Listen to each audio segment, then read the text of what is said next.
This episode is brought to you by JLL. Get an insider view into the world of commercial real estate with JLL's podcast, Trends and Insights, the Future of Commercial Real Estate. Whether you're curious about making cities more sustainable, the evolution of office space, or AI opportunities, this podcast will help keep you a step ahead. Tune in for candid conversations with business leaders about the biggest trends impacting how we live, work, and play. Subscribe to Trends and Insights now at jll.com/podcast. Today on CityCast Boise, Republican lawmakers at the Capitol are once again considering a bill aimed at books. But in more liberal Boise, are librarians feeling the pressure, or are they insulated from this culture war? We're finding out with Jessica Dorr, the director of the Boise Library. Plus, she has tips for how to make best use of your library card. It's Tuesday, February 13th. I'm Frankie Barnhill, and this is what Boise's talking about.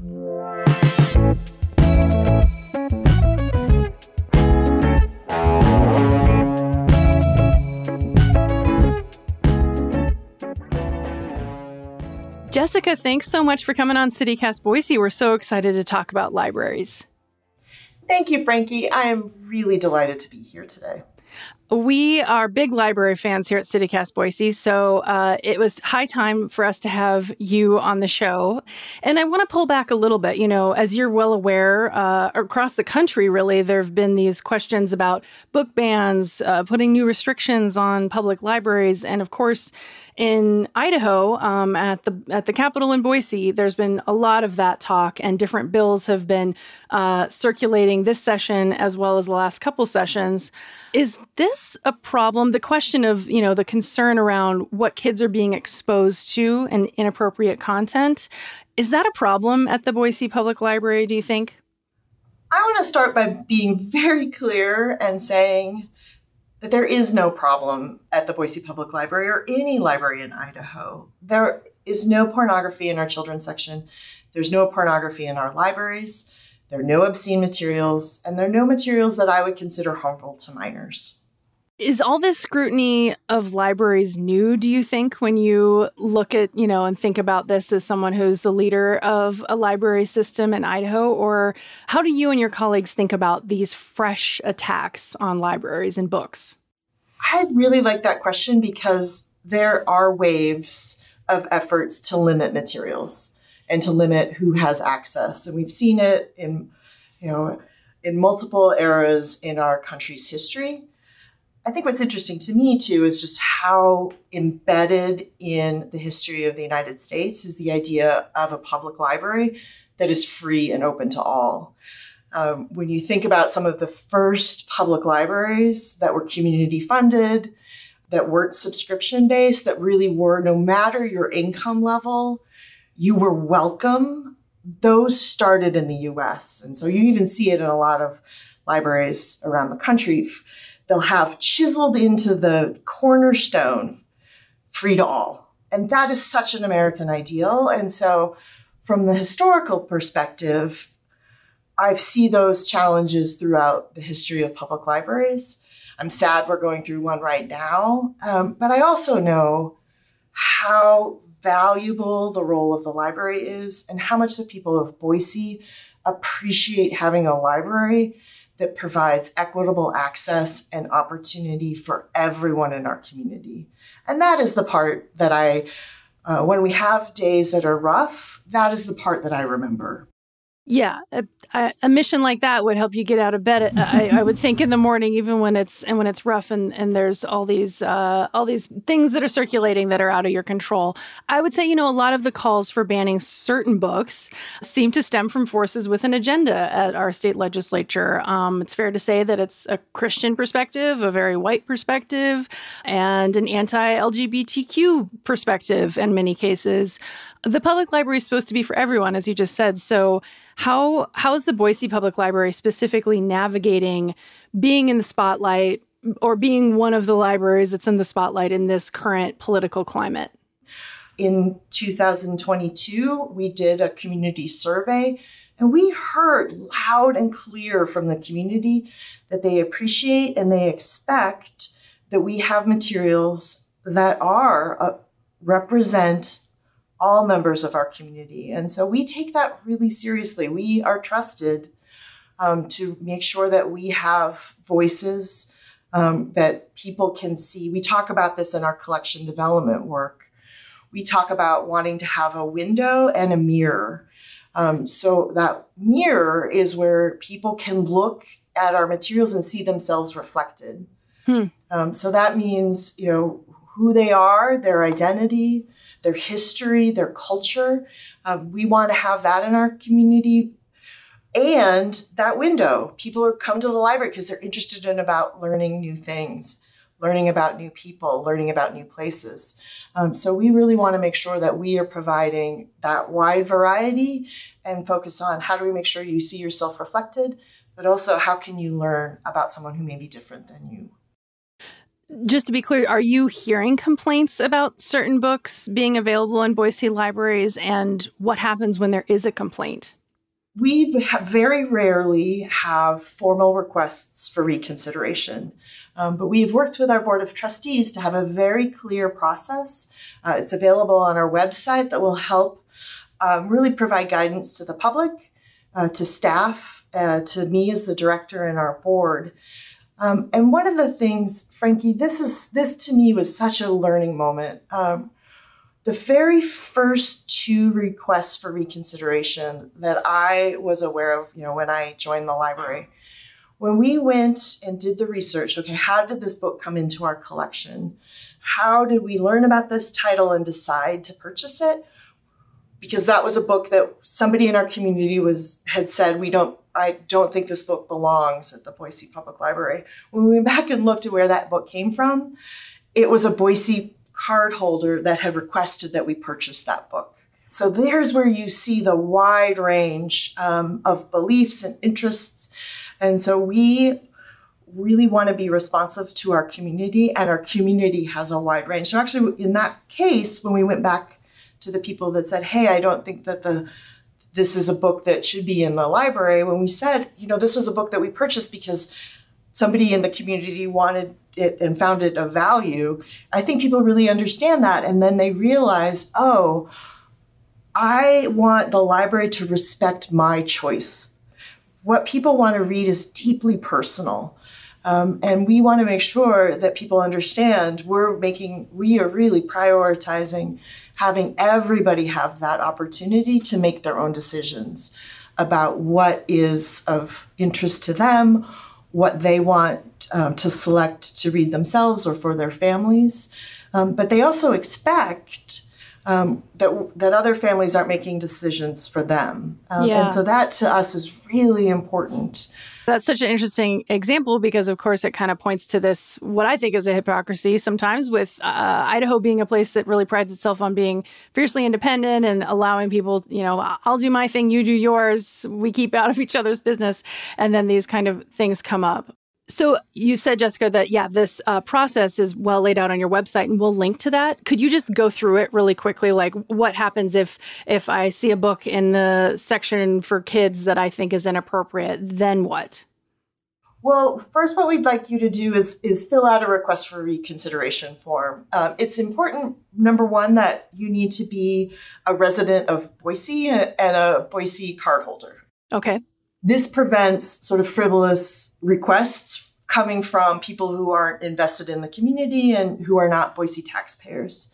That form, it will ask you some of the questions about where you found it and where you think it should belong and what are your objections. Sometimes books might be in the wrong section. And so the request is, no, I think this might be you have it in the children's section. I think it may be a teen book, or you have it in the teen section. I think it might be in the adult section.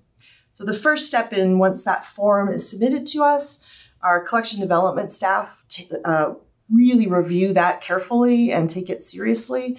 They look at that, and that has actually resulted in us moving materials. Okay. We may agree, say, oh, you're right. That was a teen graphic novel, but we've reviewed it again, and we will put it in the adult section.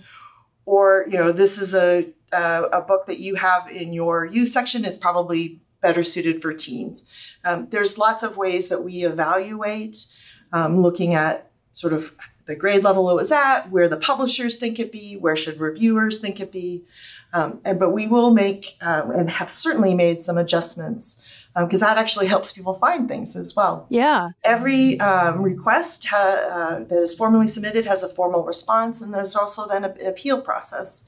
If our staff response is not sufficient for someone, they do have opportunities to take it to me as the director and then the board. And the board has the opportunity to really make sure that we were following all of our processes in how that book was added to the collection and how it was located where we located it. Shipping can make or break a sale, so optimize how you ship your orders with ShipStation. They make it easy to automate and manage orders no matter how big your business grows. And they might even be able to help reduce shipping and warehouse costs. So optimize and keep up your momentum for growth with ShipStation. Sign up for your free 60-day trial now at ShipStation.com and use the code POD. That's ShipStation.com with the code POD. TIAA is on a mission. Why? Because 54% of Black Americans don't have enough savings to retire. So in collaboration with big-name artists like Wyclef Jean, TIAA released Paper Right, new music inspiring a new financial future. With 100% of streaming sales going to a nonprofit that teaches students how to invest. Stream Paper Right now and help close the gap.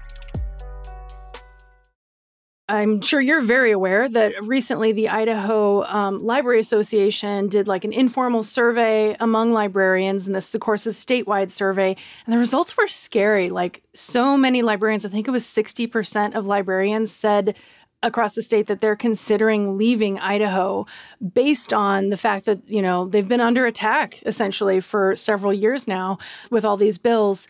How do you think the morale in the Boise library system is? Oh, Frankie, thank you for asking that, because I also was quite frankly stunned by that survey, and I shouldn't have been, because I've lost colleagues.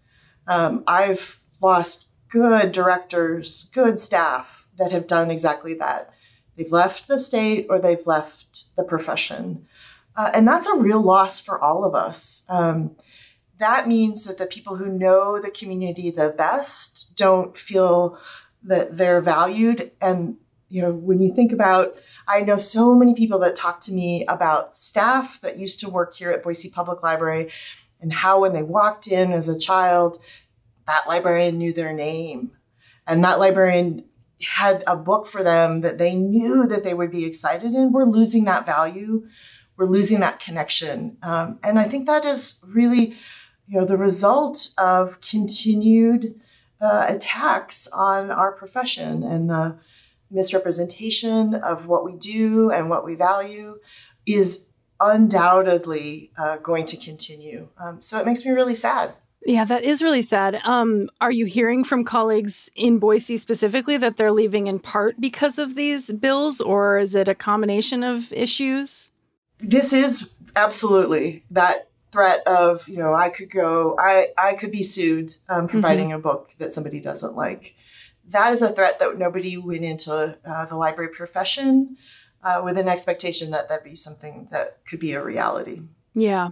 So the chilling effect, without actually even having any of these bills be passed as of yet, as of when we're recording this, it's still affecting things. I wonder, stepping back a little bit, I mean, one of the elements, especially like the downtown library, I think about that space often, and, is a place not only for books and for reading hours and all kinds of activities, but it's also kind of a front line for a place where vulnerable Boiseans go, especially given rise in homelessness in our community, as well as folks who are experiencing mental health issues.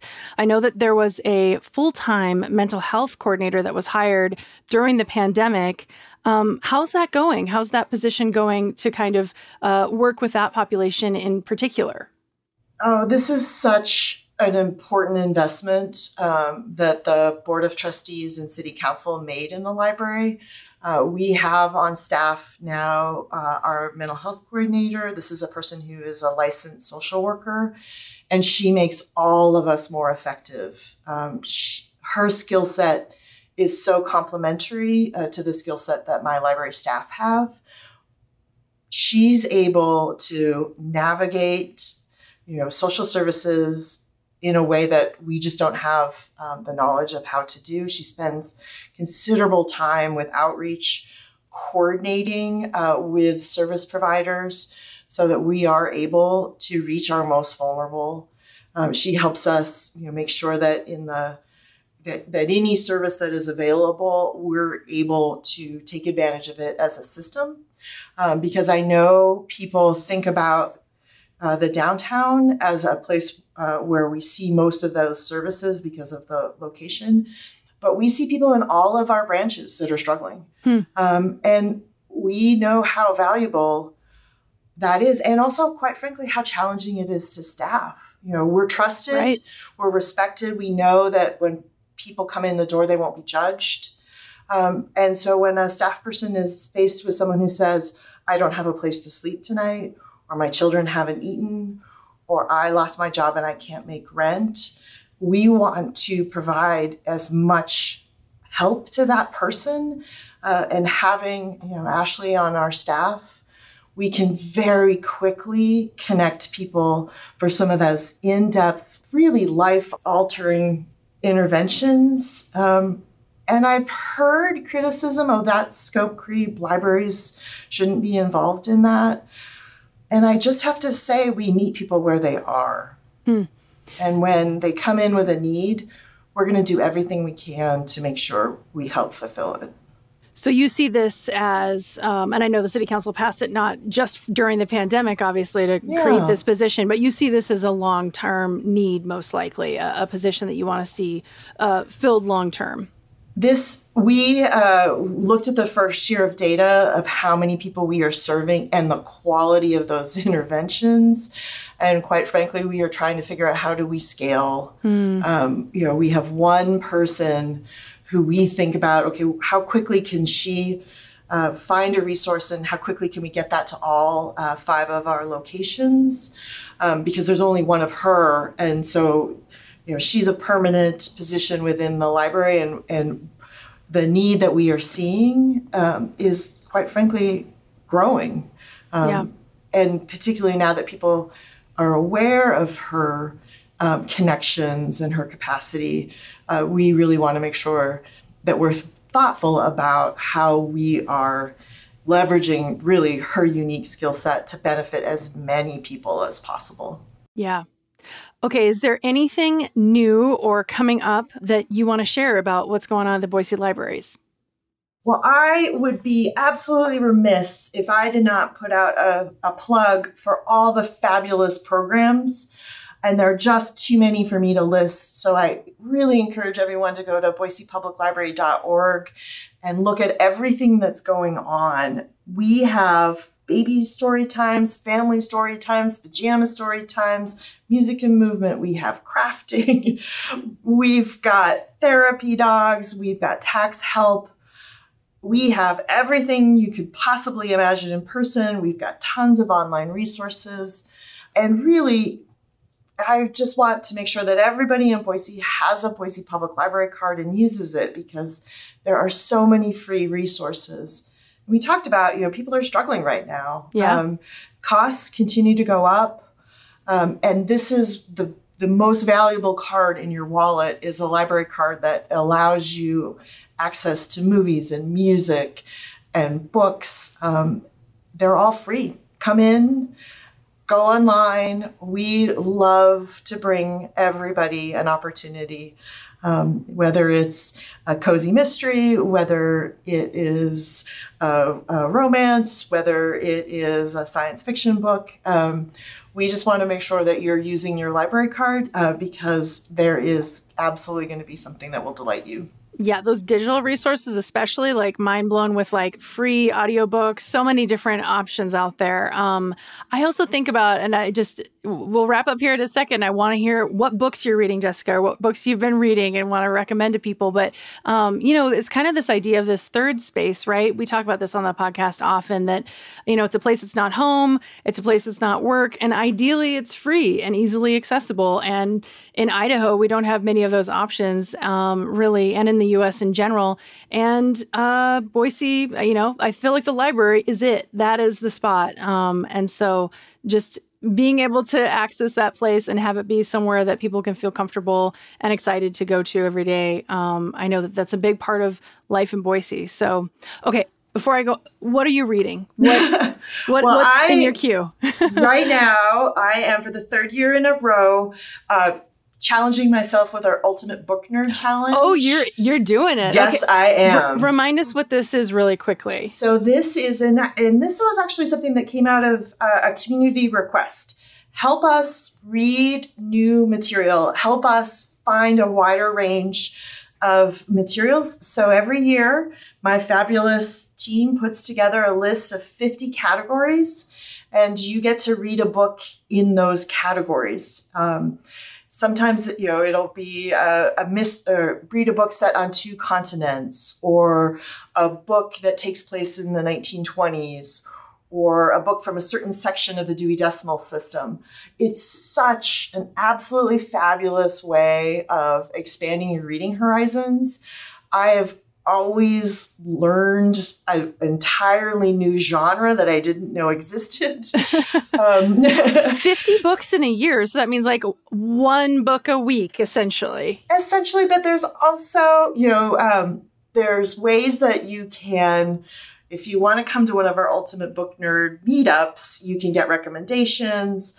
I think one of the books this year is a chapter book. So we try to make it a huge variety and absolutely doable.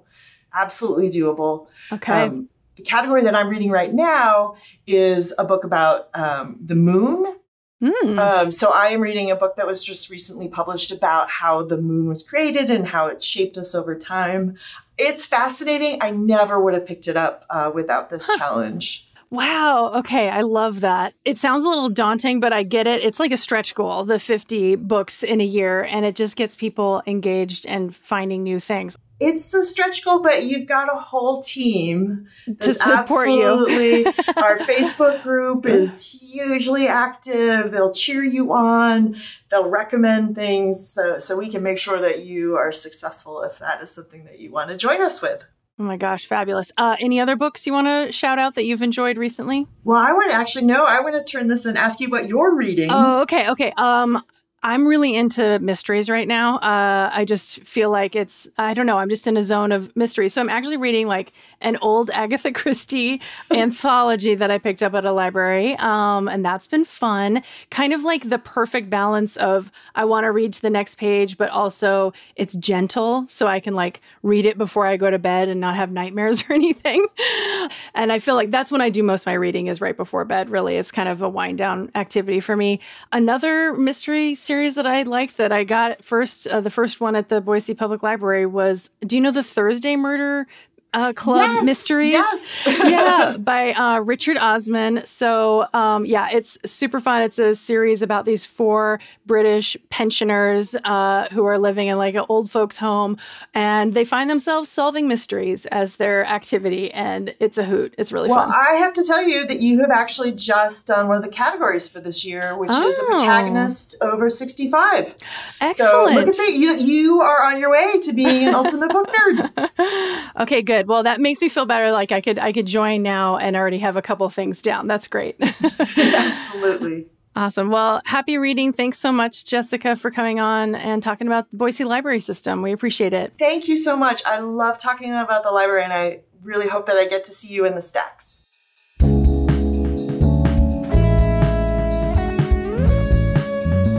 All right, that's all for today here on CityCast Boise. If you enjoyed the show, tell your local librarian about us. We'll be back tomorrow morning with Minerva Jane's most delicious soup recommendations. See you then.